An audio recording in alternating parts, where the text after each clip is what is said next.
You're listening to DraftKings Network.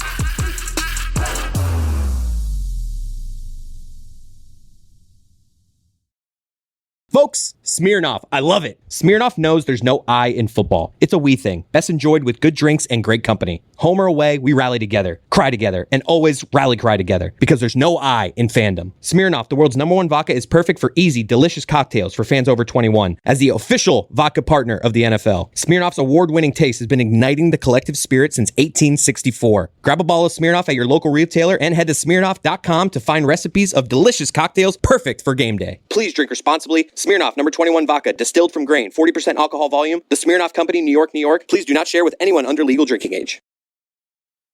Now's a good time to remember where the story of tequila started. In 1795, the first tequila distillery was opened by the Cuervo family. And 229 years later, Cuervo is still going strong. Family owned from the start, same family, same land. Now's a good time to enjoy Cuervo, the tequila that invented tequila. Go to Cuervo.com to shop tequila or visit a store near you. Cuervo, now's a good time. Trademarks owned by Becle, SAB The CV. Copyright 2024. Proximo. Jersey City, New Jersey. Please drink responsibly. Welcome to the Big Suey, presented by DraftKings. Why are you listening to this show? The podcast that seems very similar to the other Dan Le Batard podcast. I'm sorry, I'm not going to apologize for that. In fact, the only difference seems to be this imaging. I have been tempted in restaurants just walking past tables to grab somebody's fries that if they're just there. That hasn't happened to you guys? I've done it. And now, here's the marching man to nowhere, Fat Face, and the habitual liar. You may have heard Andrew Siciliano laughing there. I don't know what he was laughing at there. Siciliano, what were you laughing at there as we onboarded you in the middle of B Boy Ronnie? B-Boy, excuse me. I don't remember, honestly. I met Ronnie on the bus yesterday because we're all kind of staying at the same hotel, and I was peppering him with some of the same breaking questions that you guys had. The idea that they don't know the music, the breakers don't know the music. And by the way, Ronnie might even be in the same room back here. I'm not even sure. This place is massive. But the idea that they don't know, wouldn't it be funny?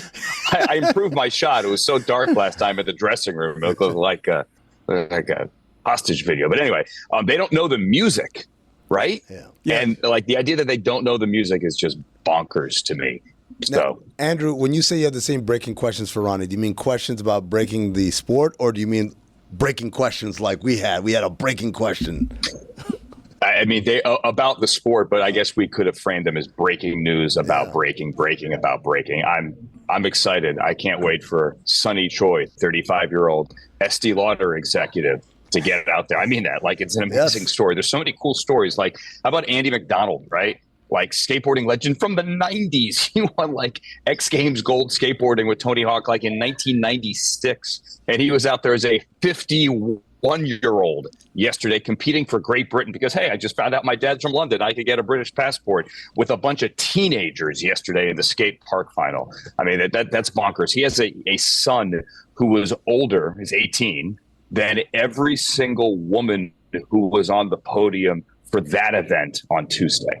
What would you say, and there's been plenty here, Andrew, the most surprised you've been at a result so far? Because there have been just, it's just nonstop snorting. It's like everybody is Marcus Jordaning the Olympics. Whoa. There's just a nonstop snorting of everything, and it's just constant adrenaline. Yeah, that one's tough. We were talking about that actually last night. I think he was right behind you. He was right behind you. He just walked in. No, What's up? See, look, we did it. What's up? We made this happen. Yeah, like the balcony and this place is huge. Like, I was trying to figure it out. I get lost here every single day. See you later. Like, they have, honestly, it's a maze. It's like you're at Costco and you just have to look for the signs hanging over the aisles as to where to go. Where were we? Most surprised. Doesn't he have to be in Paris? Isn't he a judge? What was happening? We're not in Paris. Many people are. We are not. So Kristen Faulkner was a rower at Harvard. Stop me did I tell this story last time? And she started working on Wall Street and then she took up cycling because she went to a clinic in Central Park. Oh, I'm going to be a cyclist. This is fun. And then she won gold in the road race. Wasn't even supposed to be in the road race. Someone else didn't go, and so she subbed in. And then she won a gold yesterday in the velodrome. So she has 2 gold medals. She didn't even take up cycling until 5-6 years ago, and she walks away here with 2 gold medals. I mean, to me, that story is just insane. You did tell us that last time. It's okay, though. Okay, well, now she added a second one yesterday. She added a second gold yesterday. What the hell's so there you go. What's going on there? Like, how is that possible? I thought the Turkish 51, the Turkish 51-year-old who shows up, put his hands in his jeans, and then just wins a silver medal. What's with people just showing up at the Olympics and winning? That's not supposed to happen.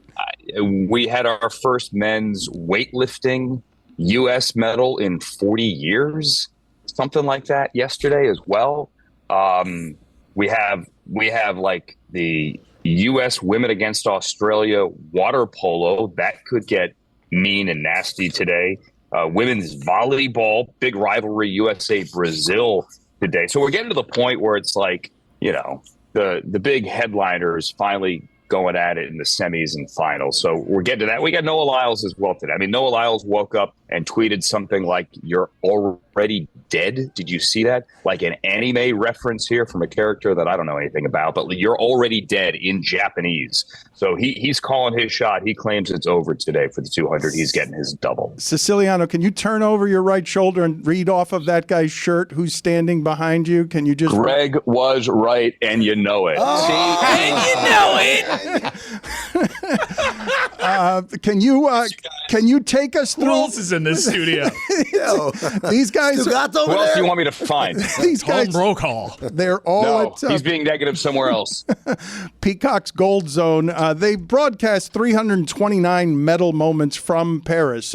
By the end of this weekend, it's all going to be over. And are you hearing anything about what Tom Cruise is going to do? Have you heard any exclusive information about the stunt that Tom Cruise is going to pull in taking over the Olympics to Los Angeles? I have not. I have only read what you have read, which is they were going to do something in Will Rogers Park, which is like right across the street from Riviera. Then they were going to do, I have not heard. Then there was something with the Hollywood sign. So, I mean, I think I've just read the whole TMZ stuff that you guys have read. I am not privy to that super secret info. To be fair, if there was going to be someone who's going to break that news, it would be Mike Ryan. I wouldn't turn to any other source in the world. Yeah, the excerpts that I've seen from this TMZ story leads me to believe that there's a transatlantic flying squirrel suit situation. Yeah. Because it makes it seem like he's picking something up in Paris and then dropping it off.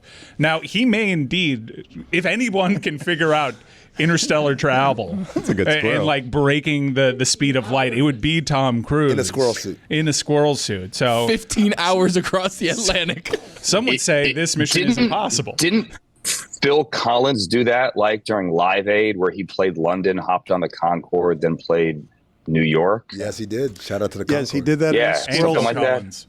Andrew, In a squirrel suit, yes. You mentioned Noah Lyles, and I think in these Olympics, there's probably nobody that has the more potential for just being a breakout star. He's already done the double in the World Championships, but it's nothing like the Olympics. What is going on with him? Is he just like a drama king and he wants to finish second in the semis, not really putting it all out there? Because I'm a little nervous for this 200. It's supposed to be his better race.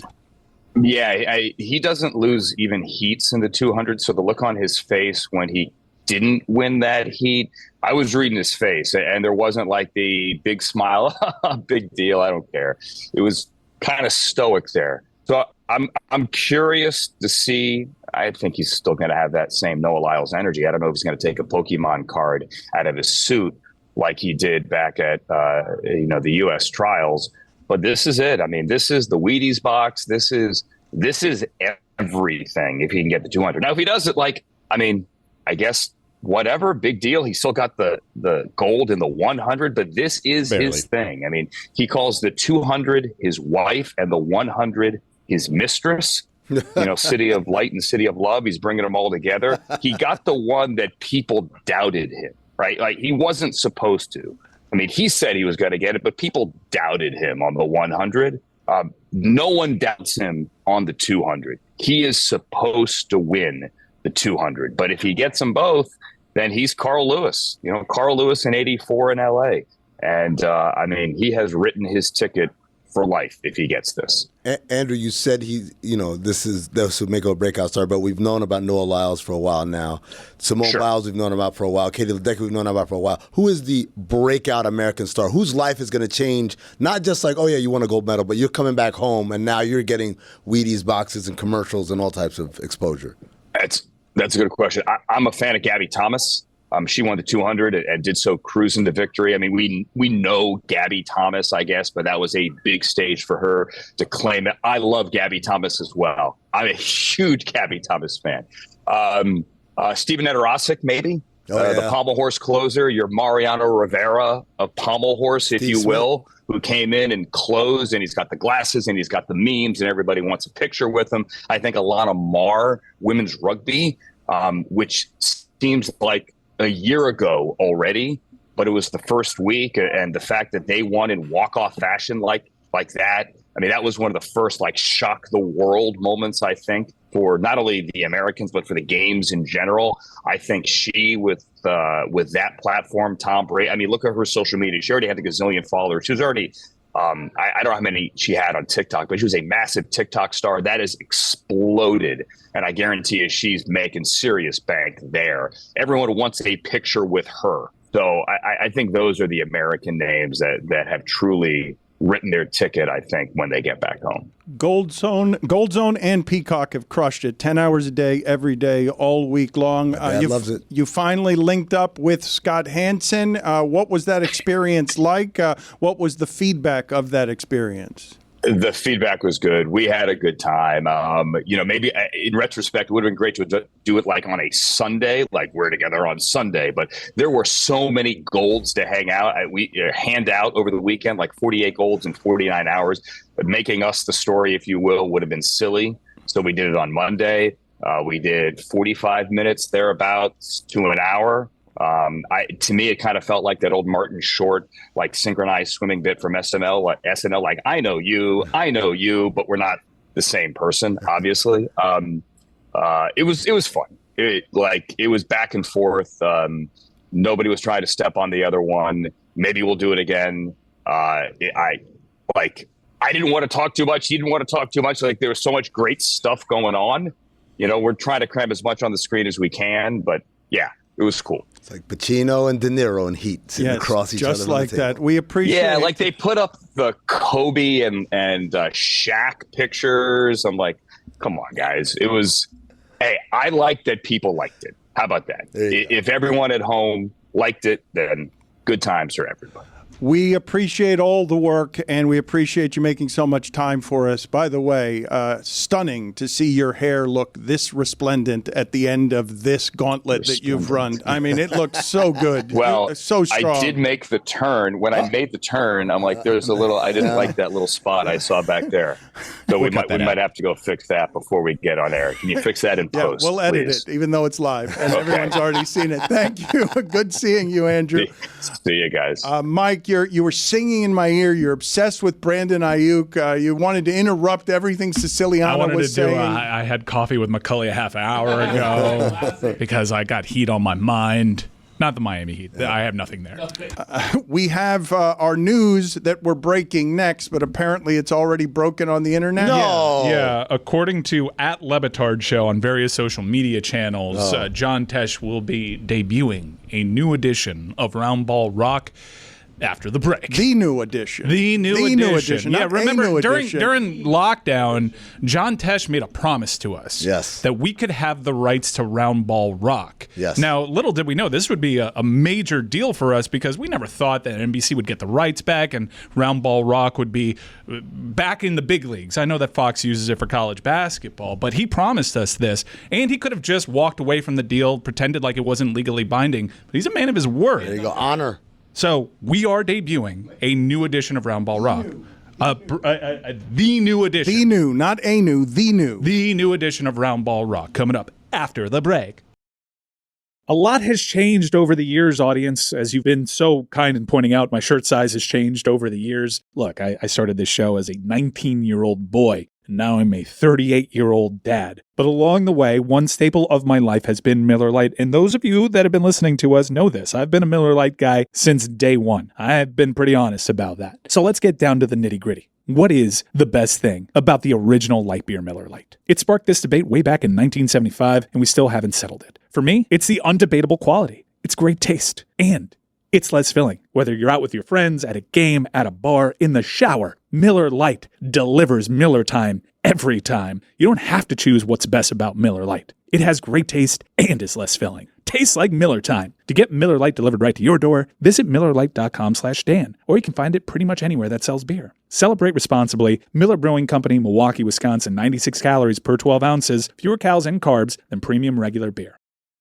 Don Batard. If all the raindrops were lemon drops and gumdrops, oh, what a rain that would be. Stugotz. Standing outside with my mouth open wide. If all the raindrops were lemon drops and gumdrops, oh, what a rain that would be. This is the Don Batard Show with the Stugotz.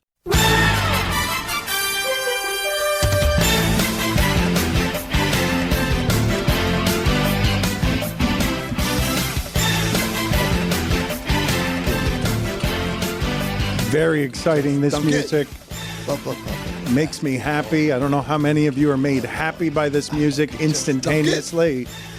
I am, at least in part, made happy because it's the only bit of music anybody's ever given us. He just handed it over. John Tesh has the rights to this music, and he says you can have it. And so he gave it to us. It was an amazing gift. Terrible deal on his part. Yeah, not a good negotiator. John Tesh is a favorite around here because of that. And Entertainment Tonight. Also. And John Tesh was supposed to be here, but he's busy making music at all times, rocking out at all times. And he did do us the courtesy of explaining to us, because I'm assuming now, Mike, that bedrock. You kept saying a version of Round Ball Rock, but I'm left to assume that the bit of music we're about to play, given to us by John Tesh for a reveal to the nation, is going to be what NBC ends up using, correct? Like, it's been decided. It's no longer negotiations, talking back and forth. John Tesh has made new music for NBC. I did not know that. We're debuting this? Whoa! Yeah. I thought... Wow, we are a big deal. I thought that that's what we were doing now. This is the official new Round Ball Rock? Yes. I believe that's what we're doing. Wow, whatever he's going to set up right now? I think he's so. Here? Well, he's not here, but he has sent word, like at the Academy Awards when they're accepting their award, but they can't be there in person. So John Tesh has made us a video to include us in this process. It's very exciting. Let's throw it to that. Hey guys, it's great to be with you again. I'm real excited about sharing this new piece that I put together, and I wanted you guys to have it first to see what you thought. It is we're calling it the shredded version of Round Ball Rock. We went back into the studio and got me on Hammond organ and a guitar player named Andrew Sinowick, who's pretty incredible, and the rest of my band. And we put together I wrote an extra piece to put on the end of Round Ball Rock, and then we did what's known as the shredded version. So get ready, because here's the first time anybody other than the people in the recording studio are hearing it. I do have one beef with you guys, and that is you recently interviewed an old friend of mine who sort of turned on me, and his name is Triumph the Insult Dog. And I see the clip, and you guys have Tesh on, and you're celebrating. Oh, yes, even though we're losing inside the NBA, at least we're getting Round Ball Rock. Hooray. What a great deal. We're trading Charles Barkley for John Tesh. That's a fair trade. Maybe we can trade Kenny Smith for Yanni. And I noticed that when he was going after me that you didn't defend me at all. It's cool, I understand, it's Hollywood stuff. But as we debut the shredded version of Round Ball Rock, I just want to say to you, Triumph, because I know you're watching the show as well, to you, here is Round Ball Rock, the shredded version, for you to poop on.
I thought you said John Tesh was not here. This thing rips, Dano. Oh my God, my eyebrows This is a heater. are smoking. My eyebrows are on fire. By the way, I was like, Izzy, you must be very happy that there's a shredded version. I was so close to taking my shirt off, but these guys are all you needed to look at.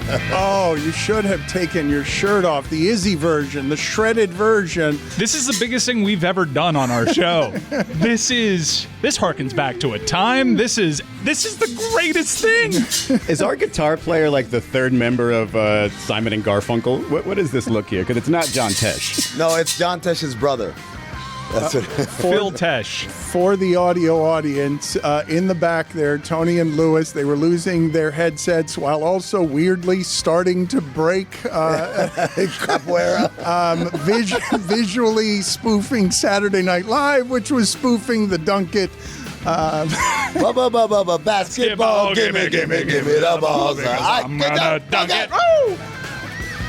That's amazing. I'm very happy. I imagine the audience that's nostalgic is going to love that. I don't know if everyone will be as enthusiastic as us nostalgic Dude, types. I'm so grateful that John Tesh decided to debut this with us, but legitimate goosebump moment when that first guitar hit.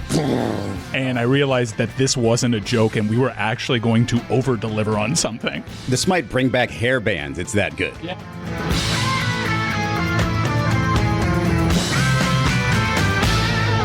Wow. Wow. Thank you, John Tesh. Yes. What happened to hair bands? Are they gone? Are hair bands still out there? Hair bands gone? I saw Quiet Riot play at Dania Highlight like 3 months ago. Exactly. Yeah. Exactly. But I didn't see him at Hard Rock. It's been a minute. What are you doing at Dania Highlight, Dad? Nostalgia circuit, really. Quiet Riot was there. That's why I went. I went because, but I mean, no hair bands are still doing it? Like, no, they're substantively? Like new hair bands? No, of course not. I would assume that there are not any I new imagine there are some that are trying to keep the art form alive, but no, it's nostalgia circuit now. And are any of them doing it well, or it's all crappy, playing crappy venues, or somebody is out there, not that Metallica is a hair band, but Metallica could get out there and obviously fill Chris stadiums. Jericho's trying to keep it alive with his band, Sebastian Fozzy. Bach, is he still around? Yeah, and I like that guy. yeah, he's there's actually a video of him speaking at a conference trying to do Steely Dan poorly, but he's no Sebastian Bach. He was recently at Rockville. There was no announcement that Why are we talking about hair bands? Let's talk about Roundball Rock, man. What are you doing? There was an announcement. It was Nirvana with Smells Like Teen Spirit. Dead. Gone. How did that make you feel? I mean, as somebody who's a nostalgic old person. Oh, I mean, I got emotional. I do a good job of masking it, but like that song, that riff has something on me that I can't ever shake no matter where I am, because it reminds me of all those great Sunday afternoons. You turn on NBC and Marv Albert or Bob Costas has this whole monologue. And I pray NBC has a department of people who are just writing these monologues to open every single one of these big games, because that's the most important part, is you get this very uplifting kind of building music, and Marv Albert says something like, somebody's got to set the tone, right? Yeah, you got to say that the banner in the summit does not hang for Clyde Drexler, like things like that, like Ernie Banks, Mr. Cobb, never went to the World Series. O.J. Simpson, the first man to run more than 2,000 yards, never played in the Super Bowl, and Michael Jordan has never played in the NBA Finals. That's a real NBA on NBC intro, ladies and gentlemen. Like, all of those things are burnt in my head, and at the end of it, you get a statement. Today, someone gets an answer. And the NBC Peacock thing goes, and then the music hits, and you get all that stuff, and guys complaining to Jake O'Donnell and stuff. And then bam, Peter Vesey. We can do this in real time. Why don't you give it the setup that you want, and we'll queue up the new shredded version of Roundball Rock right after you. I'll do this. What I'll do. I'll write one for a fictitious game in the future where, can I do it? Where Anthony Edwards has just been traded to the Miami Heat, and he's playing against the Minnesota Don't Timberwolves. overcomplicate this. Just do it on the fly. All right. I got it queued up and ready to go. He says he's not a leaker. I get a text. Not a leaker? Who said anything about leaking? I get a text. It's a hypothetical in the future. Because I was going to set it up with the new shredded version. I was going to set up great news speculation, and you just stole it from me after accusing me of being a leaker because of something I shared with you during the break. Is there news? I hadn't heard. I was just coming up with something wild and wacky. What do you want to do? I want to write this monologue. All right. Well, that's going to take a minute. Keep your eyes on the round ball, guys. Yeah. This was a big moment for us and our show. John Tesh gave us the exclusive. I think we're making a mistake and not just going right back to it personally. Well, the way to go right back to it is as introduction to some speculation I believe people need to watch out for now that Amin has betrayed me and leaked information I was giving him during the break. But you guys are screwing up this aggregated report so bad. The star of the show is John Tesh, okay? So Thank you. Regurgitate whatever old intro that you loved. You don't have to write a new one or come up with one on the fly. But let's get back to this shredded version of Round Ball Rock.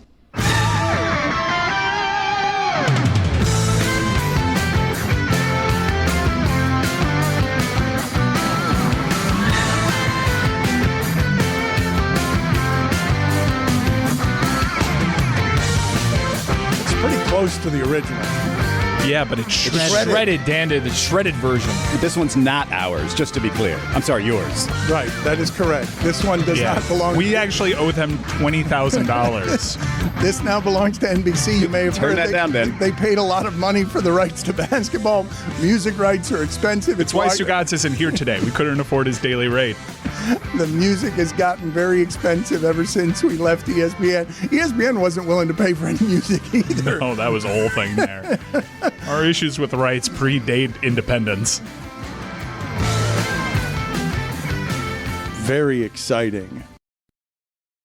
Howdy, folks. We're in August now. It's the dog days of summer, but the summer tours are still crescendoing, and really consequential Major League Baseball games are going down. It's a great time to get Major League Baseball tickets. Where do you get them? Well, I've got just the place for you. Game Time. It's an authorized ticket marketplace in Major League Baseball, which makes getting tickets faster and easier. Prices on the Game Time app may actually go down the closer it gets to first pitch. With killer last-minute deals, all-in prices, views from your seat, and their lowest price guarantee, Game Time takes the guesswork out of buying MLB tickets. Those seat views, don't sleep on them. You get a panoramic view of exactly what the ball game might look like from the seat you're looking to buy. Take the guesswork out of buying MLB tickets with Game Time. Download the Game Time app, create an account, and use code Dan for $20 off your first purchase. Terms apply. Again, create an account and redeem code DAN for $20 off. Download Game Time today. Last minute tickets, lowest price, guaranteed.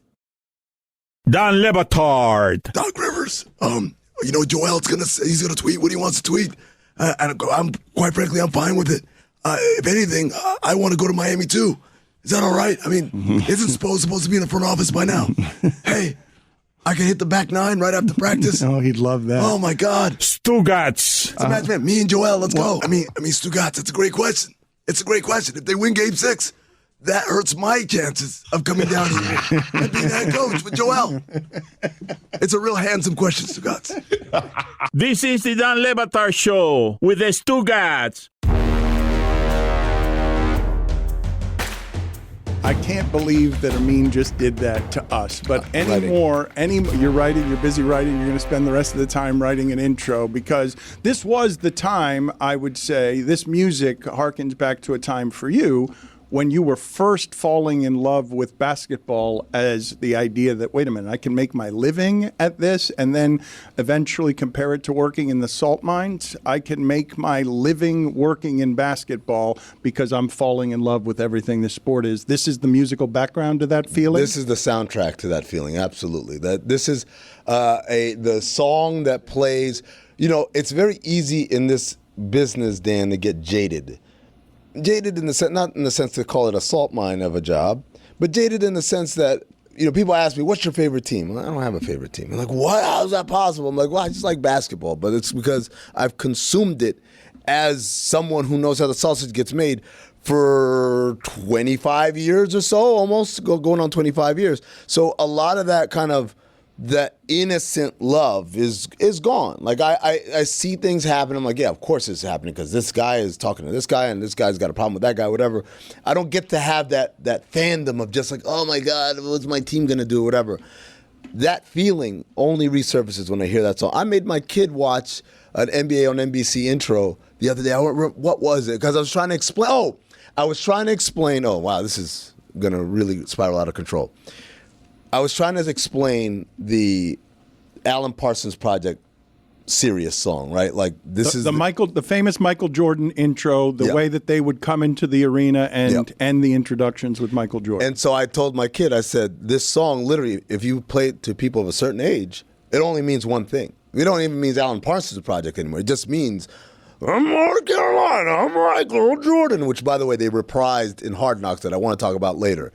So then I started talking about how music kind of, we had right now, these kids nowadays, I don't think there's a song or a music that has as great of an attachment to basketball as it did when we were coming up. Even here in Miami, for years, when I was working in Phoenix, if you heard Coming in the Air Tonight, Phil Collins, oh, that's Miami. So we would go to other arenas and they would play like, you guys can't play that. That's their song. Yeah, and in pro basketball, they tend to switch those songs up. The Bulls have maintained this, but I think the only thing in American sports that actually like has something that connects and then that is soaked in tradition that way is probably college football at this point. Yeah, but like I kind of feel like NBA teams need to go back to that. Stop trying to be, oh, what's the new song?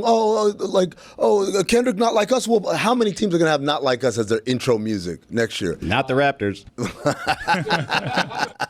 So through that conversation, I said, we used to watch, before the NBA was on ESPN and ABC, it was on NBC. And he said, really? And I'm like, yeah.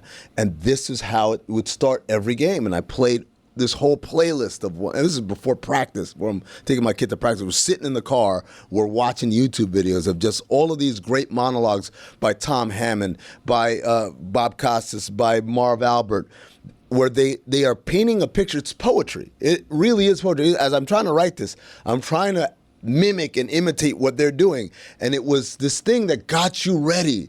Oh my God, this game isn't just a game. This is for all the marbles. It didn't matter if it was a February Sunday. Like, you felt stakes attached to every single one of these. And then at the end, they would just end it with a line like, one team figures it out today. And then you get that peacock outlined, and then the music hits, and all the endorphins. Oh!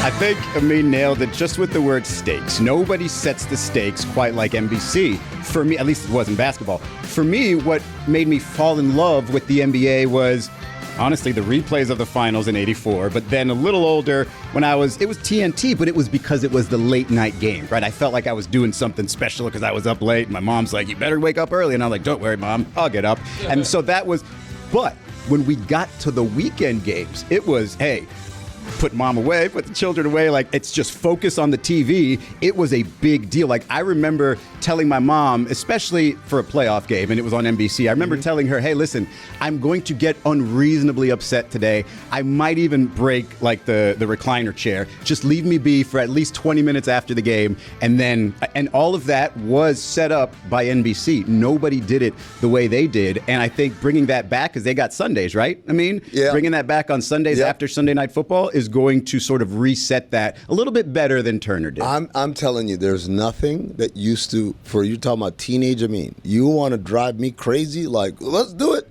Just say this, NBC triple header. Oh, triple header? 12:30 until God knows when. We're doing game after game after game, and there was never a feeling like, this is too much, or I got to go, I got stuff to do. Like, nope, we're going to sit there and watch all 3 games. One of my earliest hoops memories as a kid, I must have been 11, 12 years old, where listening to that Round Ball Rock, NBA on NBC, Jail Blazers versus Lakers, like 2002-ish, where they would have those monologues about the Jail Blazers, and then all of a sudden it's Shaq and Kobe, and they had just won a title, and it's like, I remember sitting in this little like living room with a little square TV with a big back, and just sitting there like, oh my God, I can't believe this is the biggest thing on planet Earth. And it was like game 27. They made Bonzi Wells look like the biggest jerk in the world. Dude, look, they did great jobs of defining for us who the characters were, right? You didn't walk in and say, who is this guy, Nikola Jokic?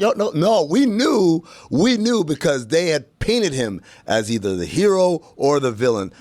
My favorite ones are always the Game 7 ones. There's one, the Knicks-Rockets Game 7 from '94 is insane because it goes through all the Game 7s in NBA Finals history, and they show you, like, they've got the cool music in the background, and they show you the winners spraying champagne, and then they show you, like, the losers. They say, like, Isaiah Thomas and Joe Dumars sitting on the bench in Game 7 in 87, or in 88, and just looking dazed. And it's like, these are the stakes, man. Either going to be remembered as a hero, or you're going to be, like, forgotten as a villain. And man, there's nothing like it. There really is nothing like it. We're putting a lot of pressure on this song. No, we're not. Well, at least John. What if they can't recreate what they did in the past? But the biggest part of it was John Tesh delivering, and that he did. He definitely did. And when you talk about really fond memories of NBC, it's not just the games themselves, but it was the teases for what's coming next. Remember, the movie of the week was a big deal. Or in my instance, as someone that was a fan of science fiction at the time, stay tuned for another episode of Sequest.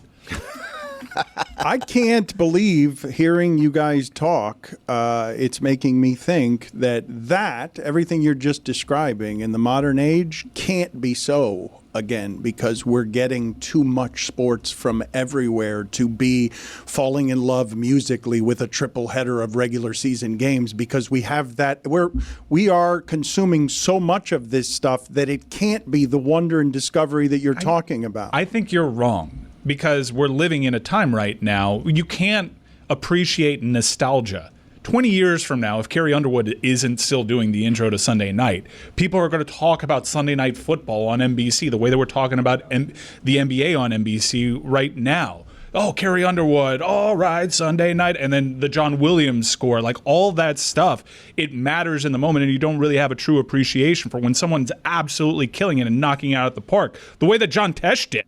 The thing that Izzy and Amin are talking about, though, is being in front of the television on a Saturday and a Sunday, as if you can't get that every night of the week now, depending on your streaming service. They need something different. They need, I think, a villain. And I said his name as a joke before, but Peter Vesey was kind of thought of that. He was the reporter that everybody hated, even the players. And when you listened to him, you thought, like, if you liked a player, you had a defensive stance. You're like, wait a second, is that guy telling me what's true, or is he just telling me what he wants people to hear? Well, I think you're in luck because Skip Bayless is available. No, but Peter Vesey's a basketball guy, right? Like, he wasn't an outsider, an interloper coming in. Skip Bayless is a basketball guy. No, he's not. He just parachutes in, has a basketball take, and then parachutes out. Stephen A. is going to be Stephen A. would be a good one because he's a basketball guy. I can think of another basketball guy that everyone seems to hate for some reason. Maybe. Oh, you're nominating yourself? Maybe he's sitting in the studio. Can you now. parachute out? You can parachute in, but can you parachute out? Tom Cruise will find a way. Yeah, let us know the Olympics will come to LA, baby. How are we able to keep secret that? We can't keep secret anything. I mean, we kept secret from ourselves this John Tesh thing. I'm proud of us. Yeah. This is a much more important thing than whatever Tom Cruise is trying to do. Until we snitched like 10 minutes before the segment came on. I get what we were doing there because the fact that we actually delivered on something, it was worth celebrating and getting audience in. We did it one more time. Something. One more time. Yes, delivered.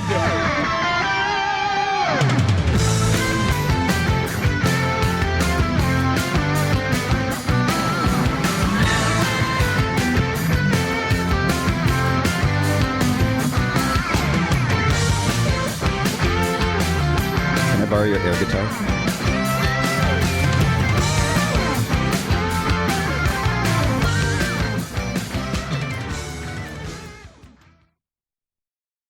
A lot has changed over the years, audience. As you've been so kind in pointing out, my shirt size has changed over the years. Look, I started this show as a 19-year-old boy, and now I'm a 38-year-old dad. But along the way, one staple of my life has been Miller Lite, and those of you that have been listening to us know this. I've been a Miller Lite guy since day one. I've been pretty honest about that. So let's get down to the nitty-gritty. What is the best thing about the original light beer Miller Lite? It sparked this debate way back in 1975, and we still haven't settled it. For me, it's the undebatable quality. It's great taste, and it's less filling. Whether you're out with your friends, at a game, at a bar, in the shower, Miller Lite delivers Miller time every time. You don't have to choose what's best about Miller Lite. It has great taste and is less filling. Tastes like Miller time. To get Miller Lite delivered right to your door, visit MillerLite.com/Dan, or you can find it pretty much anywhere that sells beer. Celebrate responsibly. Miller Brewing Company, Milwaukee, Wisconsin, 96 calories per 12 ounces, fewer calories and carbs than premium regular beer.